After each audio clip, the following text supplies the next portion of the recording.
இந்த சைஸில் இருக்கும்போது நீங்கள் தைரியமாக வெளியவே விடலாம். இப்போ இதில் 4த்துலேயுமே இங்கே இன்னொன்று இருக்குது, ரொம்ப குட்டி இவருக்கு ஸ்கின்னு இன்னும் சரியாக முளைக்கலை.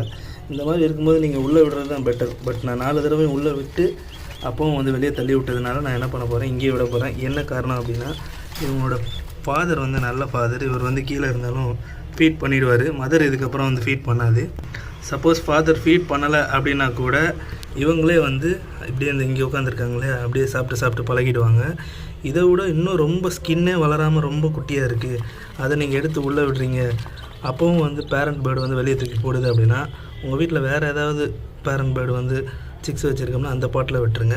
மறுபடியும் நீங்கள் விட்டிங்கன்னா வெளியே தூக்கி போட்டுரும். ஸோ இந்த வீடியோ பார்க்கும்போது உங்களுக்கு ஒரு ஐடியா கிடச்சிருக்குன்னு நினைக்கிறேன். எந்த போர்டை வச்சுக்கலாம், பிரிக்கலாமான்னு ஒரு டவுட் இருக்கும். அதை பற்றி பார்ட் 3ல் சொல்கிறேன், அதையும் பாருங்கள்.